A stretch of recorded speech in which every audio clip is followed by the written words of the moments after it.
The morning of Ronald's wedding, I woke up with a heavy heart. The memory of the day before was still fresh in my mind. I had seen my wife, Megan, and my best friend, Ronald, together in a way that shattered my trust. As I got ready, I kept asking myself how I was going to get through the day. Megan was bustling around the house, getting ready. She seemed almost too cheerful, like she was trying to pretend everything was fine. Her behavior made me even more determined to confront the situation in my own way. Paul, can you help me with this necklace? Megan asked, turning her back to me. I walked over and clasped the necklace around her neck, my hands trembling slightly. There you go, I said, forcing a smile. Thanks, she replied, giving me a peck on the cheek. You seem tense. Are you okay? I'm fine, I lied, just thinking about the speech. She nodded, seemingly satisfied with my answer, and went back to getting ready. I couldn't believe how normal she was acting. It was like she had forgotten everything. We arrived at the church early. The ceremony was beautiful, but I felt like an outsider looking in. My mind kept drifting to the previous day's events. I replayed the scene over and over, each time feeling a fresh wave of anger and betrayal. As the reception began, I found myself at a table with some old friends. They were laughing and sharing stories, but I could barely keep up with the conversation. My mind was elsewhere, rehearsing the speech I had rewritten in my head a dozen times. Megan was mingling with other guests, her laughter ringing out across the room. It was like she was living in a different world, one where yesterday's events had never happened. I clenched my jaw, trying to keep my emotions in check. Finally, it was time for the speeches. The room quieted down as I stood up, holding my glass. I took a deep breath, feeling everyone's eyes on me. Good evening, everyone. I began, my voice steady. For those of you who don't know me, I'm Paul, Ronald's best friend. We've known each other for many years, and I've always considered him like a brother. I glanced at Ronald, who was sitting at the head table with his new bride. His face was tense, his eyes fixed on the tablecloth. Ronald and I have shared a lot of great memories, I continued. We've been through thick and thin, and I always thought our friendship was built on trust and loyalty. Megan was watching me closely, a hint of worry in her eyes. I took another deep breath, preparing myself for the final part of my speech. But yesterday, I said, my voice growing firmer, I discovered some truths that changed everything for me. Sometimes, the people we trust the most can hurt us in ways we never imagined. Ronald, I thought you were my best friend, but it turns out I was the only one who thought that. A murmur went through the crowd. People were glancing at each other, confused. Ronald's face had gone pale, and he looked like he wanted to disappear.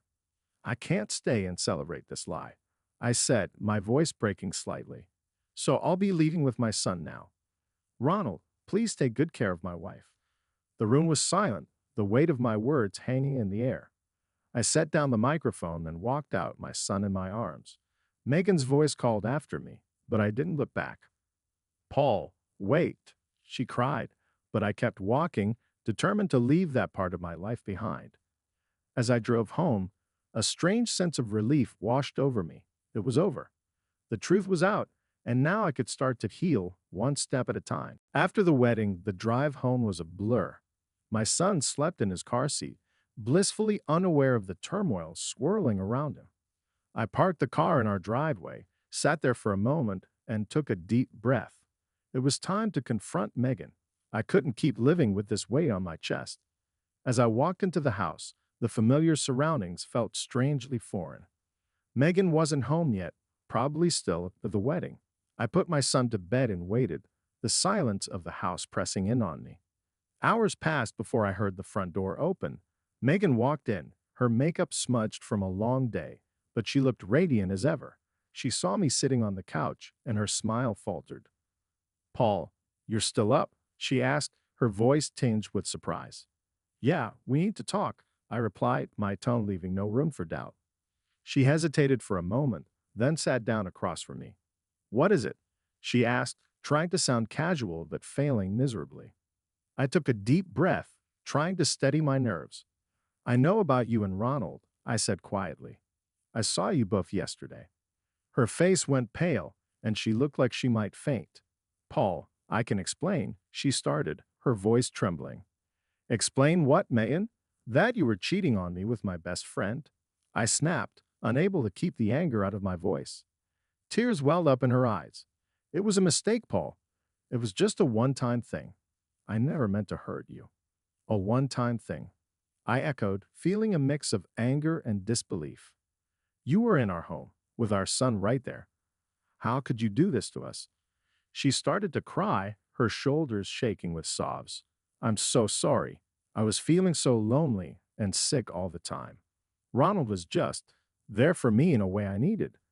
I shook my head, trying to process her words. So what now? You think saying sorry makes everything okay? No, I know it doesn't, she said, wiping her tears. I messed up. I messed up so badly. But I still love you, Paul. Please, can't we try to work this out? I looked at her, my heart aching with a mix of love and betrayal. How can I trust you again, Megan? How can I ever believe anything you say? She reached out and took my hand, her grip tight and desperate. I will do whatever it takes to earn back your trust. Please, Paul, don't give up on us. I pulled my hand away, standing up. I need time to think, I said, my voice cold. Right now, I can't deal with this. I walked to the door, feeling the weight of her gaze on my back. Paul, please, she called out, but I didn't turn around. I drove aimlessly for hours, my mind a whirlwind of thoughts. Part of me wanted to forgive her, to try and rebuild what we had. But another part of me, the part that was still raw with hurt, couldn't see past the betrayal. When I finally returned home, it was late. Megan was asleep on the couch, a tear-stained pillow clutched in her arms. I covered her with a blanket and went to bed, my heart heavy with uncertainty.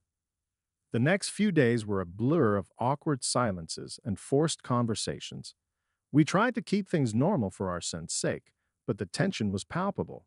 One evening, as we were putting our son to bed, Megan broke the silence.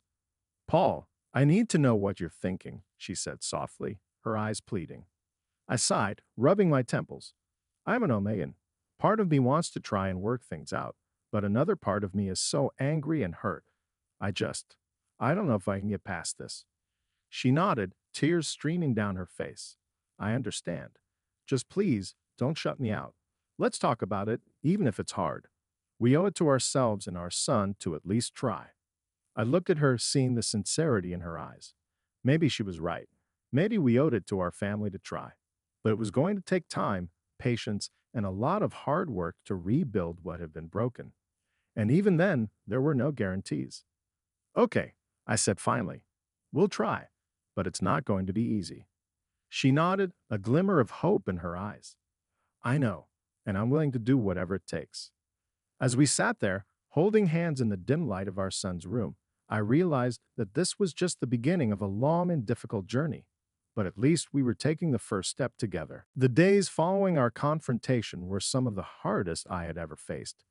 Megan and I were both trying to navigate the new reality of our broken trust. Our home felt different, like it was filled with a thick fog of tension and unspoken words. We tried to keep things as normal as possible for our son, but the strain was always there. One evening, after putting our son to bed, Megan and I sat in the living room. The silence between us was heavy. She finally broke it, her voice soft and hesitant. Paul, do you think we can ever get back to the way things were? She asked, her eyes searching mine for some sign of hope. I sighed, running a hand through my hair. I honestly don't know, Megan. I want to believe we can, but it's going to take a lot of time and effort. She nodded, tears glistening in her eyes. I know I've hurt you deeply. I'm willing to do whatever it takes to make things right, to earn back your trust. I looked at her, seeing the sincerity and regret in her eyes. It's not just about earning my trust, Megan. It's about rebuilding our relationship from the ground up. We need to find a way to move past this, but I don't know how long it's going to take. She reached out and took my hand, her grip warm and reassuring. I understand. Let's take it one day at a time, okay? One day at a time, I echoed, feeling a small flicker of hope. In the weeks that followed, we made a conscious effort to communicate more openly. We started going to couples counseling, which was both challenging and cathartic. There were days when I felt like we were making progress, and days when it seemed like we were just going in circles. One afternoon, as we were sitting in the counselor's office, Megan spoke up about her feelings of loneliness and isolation. Paul, I've been feeling so alone and overwhelmed with everything.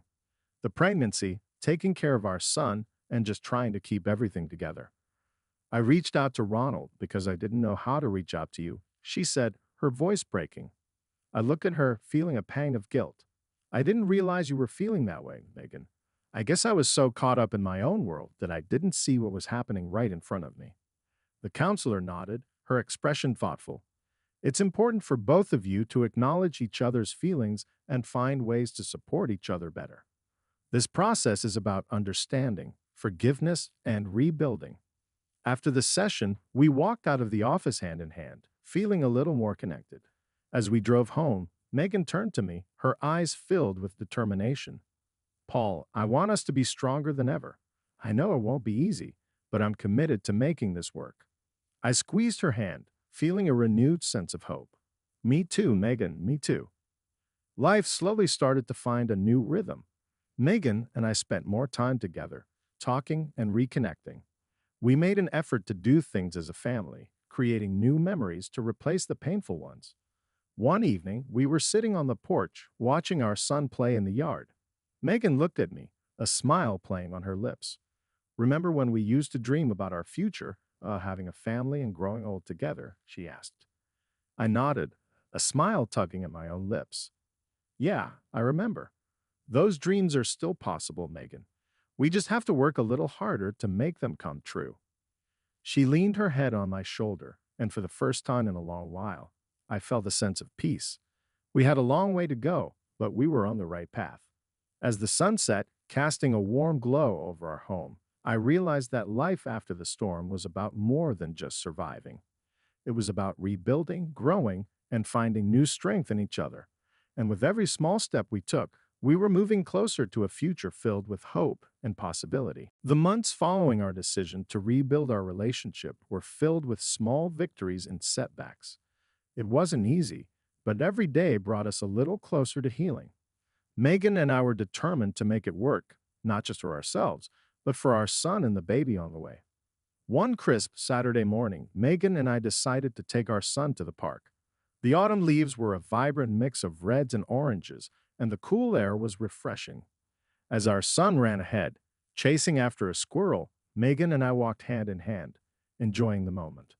Paul, I've been thinking a lot about us, Megan said, her voice soft but steady.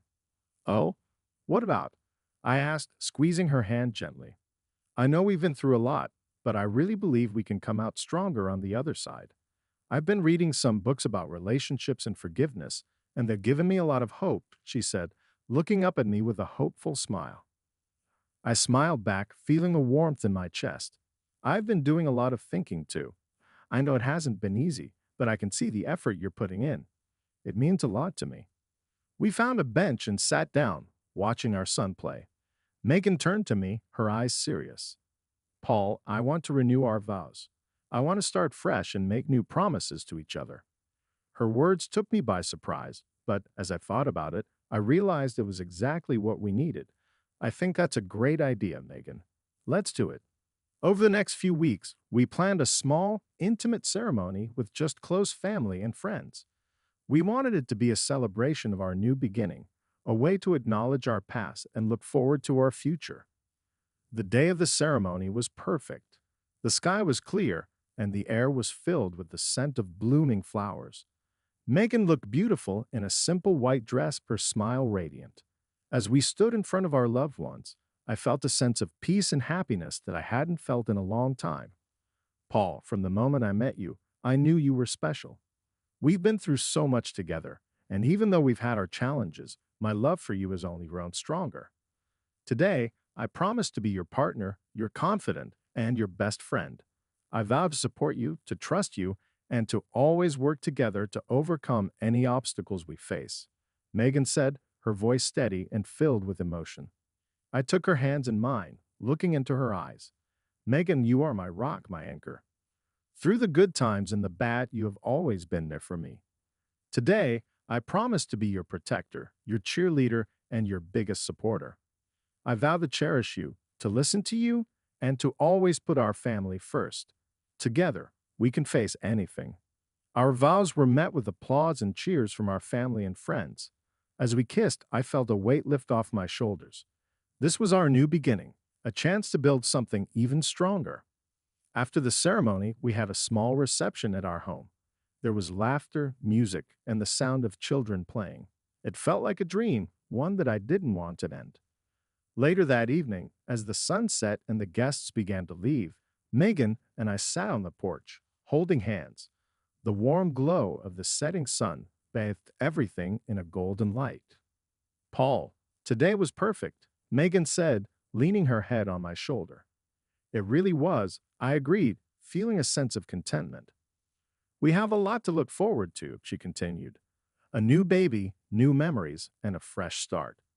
I nodded, feeling the same sense of hope. Yes, we do. And I'm ready for it all, as long as we face it together. As we sat there, watching the last rays of the sun disappear, I realized that new beginnings weren't just about starting over. They were about taking everything we have learned, everything we had endured, and using it to build a stronger, better future. And with Megan by my side, I knew we could handle anything that came our way. A few months after renewing our vows, life had settled into a comfortable routine. Megan and I had worked hard to rebuild our relationship, and the effort was paying off. Our home was once again filled with laughter and love. The dark days seemed like a distant memory. One evening, after putting our son to bed, Megan and I sat on the porch, sipping hot cocoa and enjoying the cool night air. She was visibly pregnant now, her belly a gentle reminder of the new life we were about to welcome.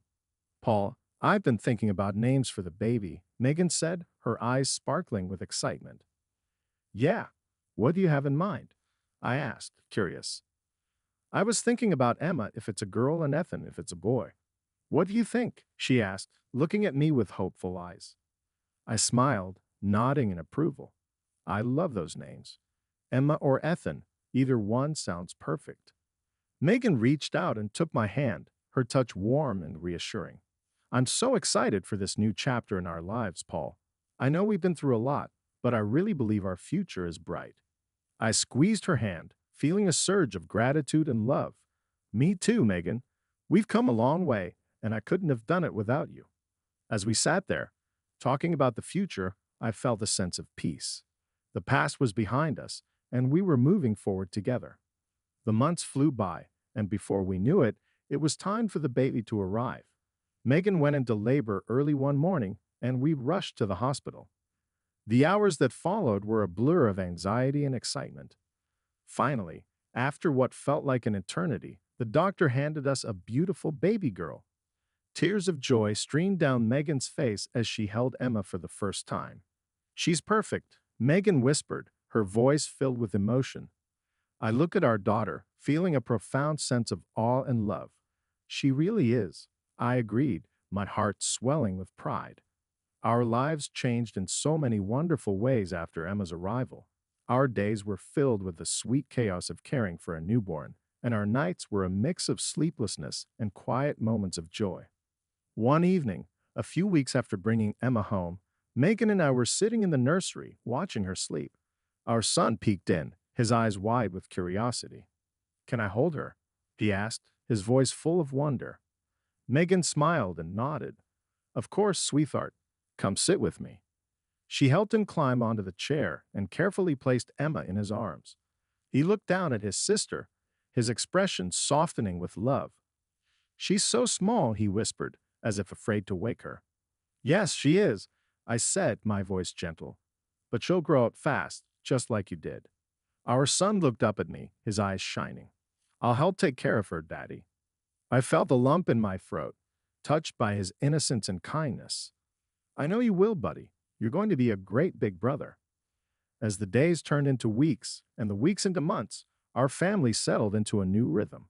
There were challenges, of course, but we faced them together with love and understanding. One sunny afternoon, we took a family walk to the park.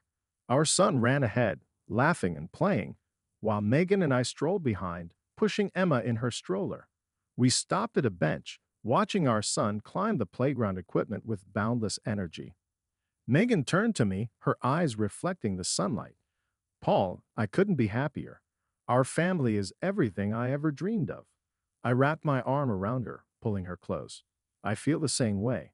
We've been through so much, but it was all worth it to get to where we are now. She rested her head on my shoulder, and we watched our children play, the future stretching out before us, full of promise and hope. Embracing the future wasn't just about moving forward, it was about cherishing each moment, learning from the past, and building a life filled with love and joy. And with Megan and our children by my side, I knew we could face anything that came our way. The day started like any other Wednesday. I was sitting at my desk at work, staring at the piles of paperwork that never seemed to end. Around noon, a wild idea struck me. I thought it might be nice to surprise Megan by coming home early. She had been feeling unwell lately, and I wanted to do something nice for her. I grabbed my coat and headed out, excited to see the look on her face. As I approached our apartment, I noticed how quiet the neighborhood was. The sun was shining and everything seemed peaceful. I decided to sneak around to the back window, thinking it would be a fun way to surprise her. I could already picture her laughing at my silly attempt at romance. But as I peeked through the gap in the curtains, my heart stopped. There, in our living room, was Megan, and she wasn't alone. Ronald, my best friend, was with her. They were wrapped in each other's arms, completely unaware of my presence. I felt like the ground had disappeared beneath me. My mind went blank, and I struggled to process what I was seeing. I wanted to burst in and confront them, but I was frozen, unable to move. Instead, I slowly backed away, hoping they wouldn't notice me. I walked around the block a few times, trying to calm down. My thoughts were a jumbled mess. I needed to talk to someone, but who could I trust? Finally, I decided to go to the nearby Starbucks. I ordered a coffee, but the taste was lost on me. All I could think about was what I had seen. An idea struck me. I needed proof. If I was going to confront them, I needed evidence. I rushed back to the apartment, praying that it had all been a misunderstanding. But when I arrived, they were still there, still wrapped up in each other. I felt a surge of anger and hurt. I pulled out my phone and started taking pictures. My hands were shaking, but I managed to get a few clear shots. Suddenly, they noticed me. Megan's face went pale, and Ronald looked like he'd seen a ghost. "What are you doing here?" Megan's voice was shaky. "I could ask you the same thing," I replied, trying to keep my voice steady. "Care to explain what's going on?"